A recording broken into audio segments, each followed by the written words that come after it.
사무엘하 21장 1절에서 14절 말씀 함께 읽었습니다.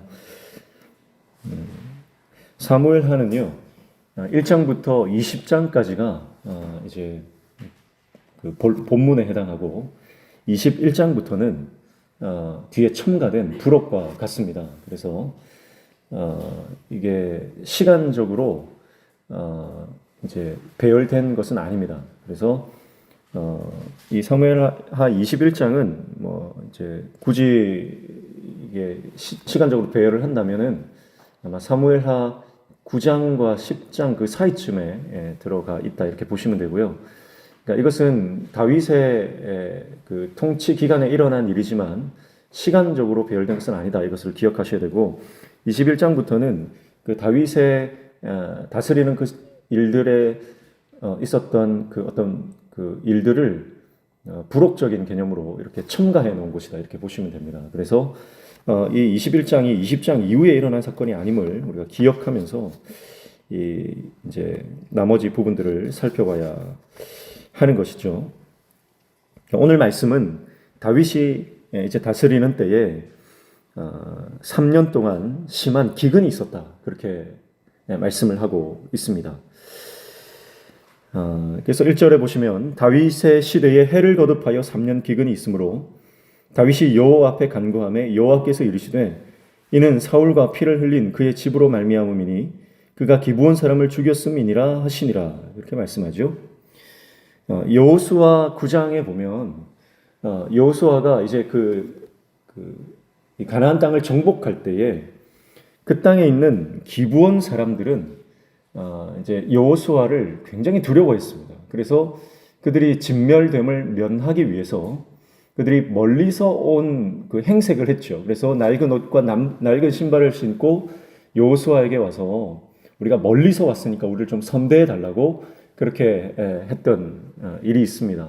그래서 여호수아가 그 말을 곧이곧대로 믿고 이 사람들은 가나안 땅에 사는 사람들이 아니기 때문에 우리가 이 사람들을 쳐서 멸할 필요가 없다 그렇게 하고 하나님 앞에서 맹세를 하죠. 내가 너희를 선대하겠다.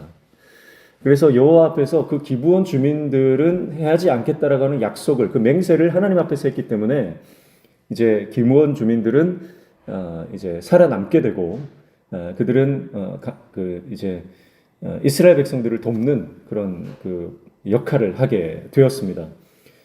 그래서 이제 이스라엘 백성들과 기브온 주민 간은 이런 화친 조약이 있었는데 사울이 그 기브온 주민들을 이제 민족 말살 정책이죠. 그래서 그렇게 하나님 앞에서 했던 명령들을 무시하고 그들을 쳐서 멸하기 시작했던 것입니다. 그래서 다윗이 계속 이제 기근이 드니까 하나님께 물었던 거예요. 하나님 도대체 왜 계속해서 이런 기근이 일어납니까? 그러니까 하나님께서 사울이 했던 그 악행에 대해서 그것이 원인이라고 말씀해 주시는 것입니다. 오늘 본문도요, 사실은 우리가 시대적인 어떤 우리의 정신, 그리고 우리의 어떤 감정적인 것 때문에 이 말씀이 잘 아멘이 되지 않는 부분입니다. 그래서 아무리 이 말씀을 봐도 도대체 왜 하나님은 분명히 연좌죄, 그러니까 자식의 죄 때문에 아버지를 벌하지 않고 아버지의 죄 때문에 자식을 벌하지 않는 그것이 연좌죄를 금지하시고 있거든요. 하나님은 분명히 율법을 통해서 그리고 몰렉제사, 자녀를 죽임으로 그 복을 받겠다라고 하는 이방의 그 몰렉제사도 굉장히 강력하게 금기시하고 계시고요. 근데 오늘 본문에 보면 마치 기근의 원인이 사울의 죄 때문인데 그 죄 때문에 사울의 자녀 그 후손들을 죽임으로 그 기근이 떠나가는 것 같은 그런 상황들이 연출되니까요. 이것은 우리가 감정적으로 참 받아들이기 힘든 그런 부분이다라고 볼 수가 있습니다. 그러나 결론적으로 말씀을 드리면 이제 이 7명의 그 사울의 후손들을 죽였기 때문에 기근이 멈춘 것은 아니다라는 것을 우리가 말씀을 통해서 면밀히 살펴봐야 하는 부분입니다. 14절 말씀해 보시면요. 사울과 그의 아들 요나단의 뼈와 함께 베냐민 땅 셀라에서 그의 아버지 기스의 묘에 장사하되 모두 왕의 명령을 따라 행하니라. 그 후에야 하나님이 그 땅을 위한 기도를 들으시니라. 그렇게 말씀했어요. 자, 그 후에야 하나님이 그 땅을 위한 기도를 들으시니라. 그렇게 말씀하죠. 그럼 그 후가 언제냐? 이것을 살펴봐야 됩니다. 자, 보십시오. 7명의 사울의 후손을 그 기브온 주민들에게 넘겨줍니다. 다윗이 묻죠. 다윗이 3절에 보면 그들에게 묻되 내가 너희를 위하여 어떻게 하랴? 내가 어떻게 속죄하여야 너희가 여호와의 기업을 위하여 복을 빌겠느냐 하니. 그러니까 지금 하나님께서 내리신 재앙에 대해서 이제 기브온 주민들에게 이제 그 원인을 찾았고요. 그리고 그 어떻게 하면 이 문제가 해결될 것인지에 대해서 기브온 주민들에게 다윗이 묻습니다. 그때 기브온 사람들은 뭐라고 말하냐면 이 문제는 돈 문제가 아니다는 거예요. 4절 보십시오. 기브온 사람이 그에게 대답하되 사울과 그의 집과 우리 사이의 문제는 은금에 있지 아니하오며 그렇게 말했습니다. 이것은 어떤 막대한 손해배상을 한다고 해결될 문제가 아니다. 그렇게 기브온 주민들이 말하고 있는 것을 볼 수가 있어요. 그래서 이것이 영적인 문제임을 그들이 간파하고 있다는 것입니다. 그래서 이스라엘 가운데서 사람을 죽이는 문제도 우리에게 있지 아니하니다. 그렇게 말하죠. 그래서 우리는 사람을 죽일 수 있는 권한이 없습니다. 이 문제는 영적인 문제고 이것은 속죄가 필요한 문제다. 돈으로 해결할 수 있는 문제가 아니다라고 하는 것을 말하면서 그 사람을 속죄로 내어주는 것은 왕에게 달려있다. 그렇게 말하죠. 그러면서 6절에 보면 자손 7 사람을 우리에게 내주소서. 여호와께서 택하신 사울의 고을 기브아에서 우리가 그들을 여호와 앞에서 목매어 달겠나이다 하니 왕이 이르되 내가 내주리라 하니라. 그렇게 말합니다. 자, 그래서 기브온 주민들이 사울의 후손 중에 7 사람을 내어달라. 그래서 그들을 하나님 앞에서 목매 달겠다. 그리고 다윗은 그것을 그대로 허락해 주는 것입니다. 분명히 오늘 본문에는 이 연자죄가 적용되고 있는 것을 볼 수가 있습니다. 근데 하나님은 분명히 율법을 통해서 연자죄를 금지하셨죠. 그래서 이 다윗의 행동이 이 모든 일들 이후에 하나님이 재앙을 내리시는 것을 그쳤기 때문에 다윗의 모든 행동들이 이게 다 용납되는 행동이다. 이렇게 해석하는 것은 맞는 해석은 아니다. 이렇게 볼 수가 있습니다. 이것은 영적인 원리라고 우리가 볼 수는 있어요. 그래서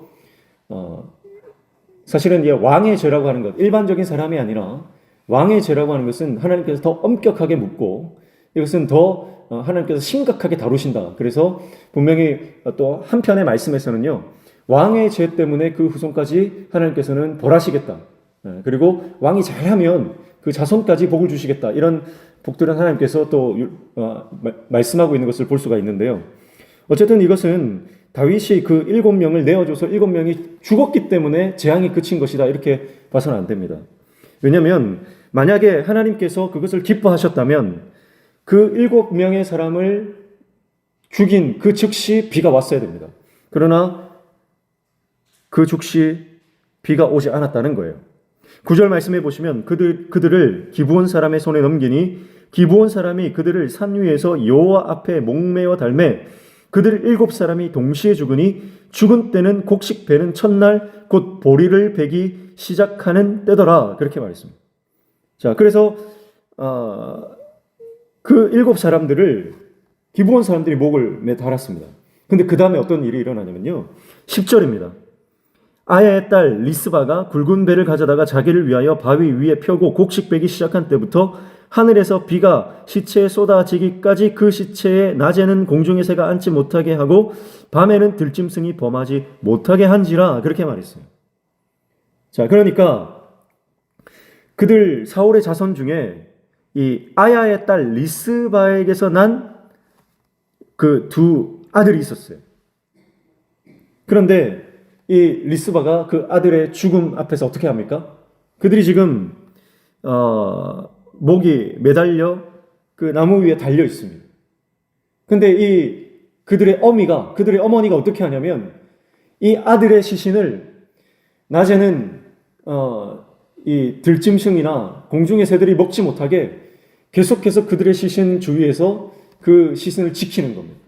그래서 거기에다가 이 거적대기를 깔고 그 천이나 뭐 이런 걸 가지고요, 새들이 접근하지 못하게 계속해서 그 시신을 지키고, 또 들짐승들, 들깨나 뭐 사나운 짐승들이 그 시신을 먹지 못하도록 그 어머니가 밤낮으로 울면서 그 시신 곁에서 지켰다라고 하는 겁니다.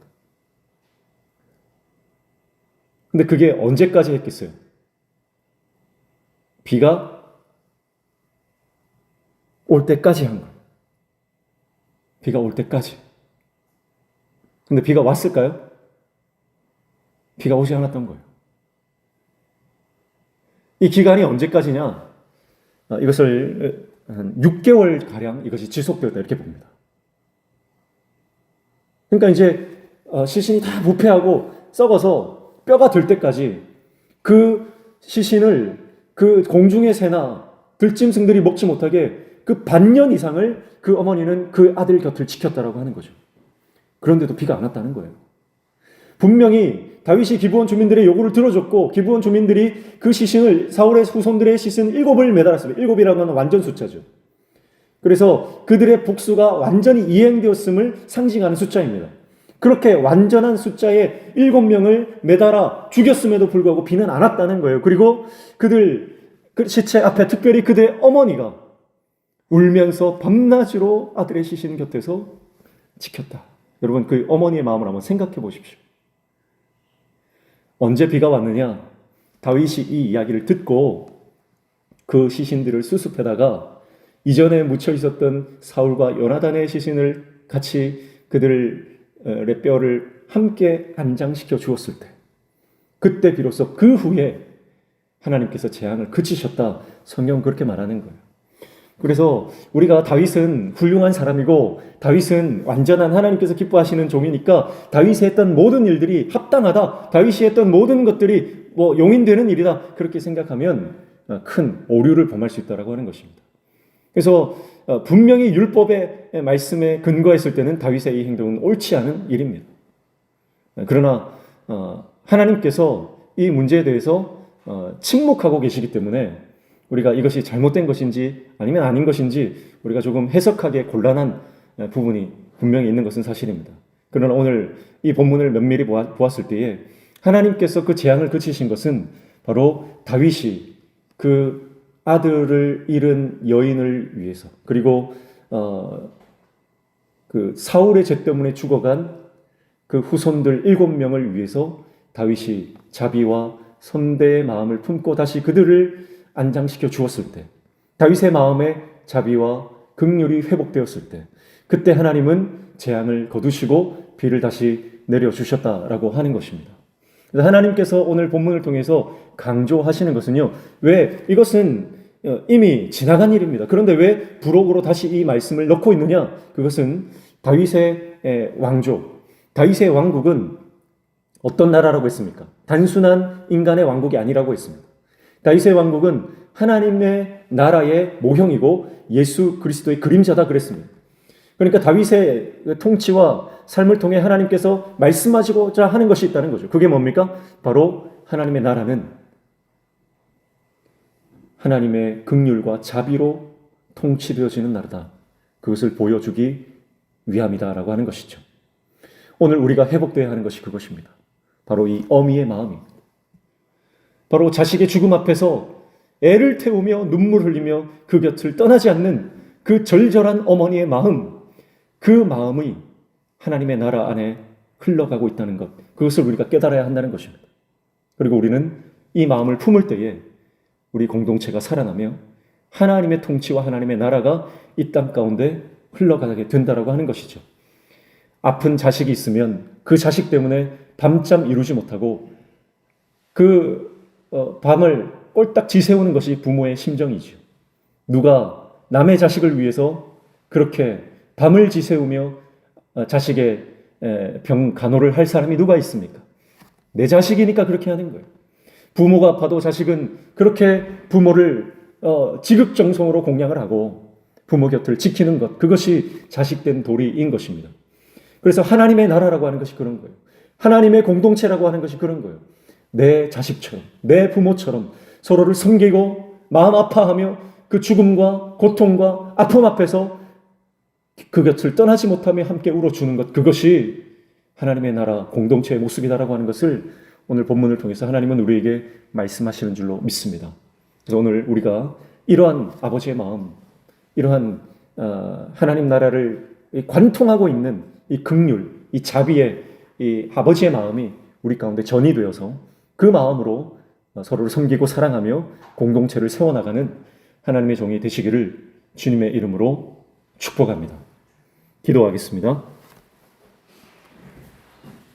하나님 아버지, 우리에게 필요한 것이 능력도 아니요, 또 어떤 화려한 업적도 아니며 오직 하나님의 마음을 품고 긍휼과 자비로 사람을 섬기는 것인 줄로 믿습니다.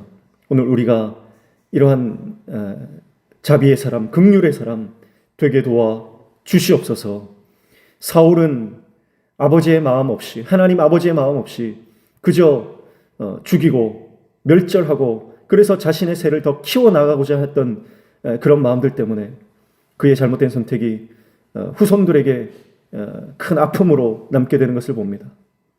우리가 지금 하는 모든 삶의 행동들이, 모든 결정들이 우리의 삶뿐만 아니라 우리 후대에까지 영향을 미치는 것을 우리가 기억하며 오늘 다윗이 베풀었던 그 선대, 그 자비와 긍휼을 우리도 베풀며 살아갈 수 있는 하나님의 종 되게 도와 주시옵소서. 오늘도 간구하며 기도하는 모든 기도의 제목들 들어 응답하여 주시고 우리 삶에 막혀진 문제들 열려지는 형통의 은혜를 허락하여 주시옵소서. 예수님의 이름으로 기도하옵나이다. 아멘.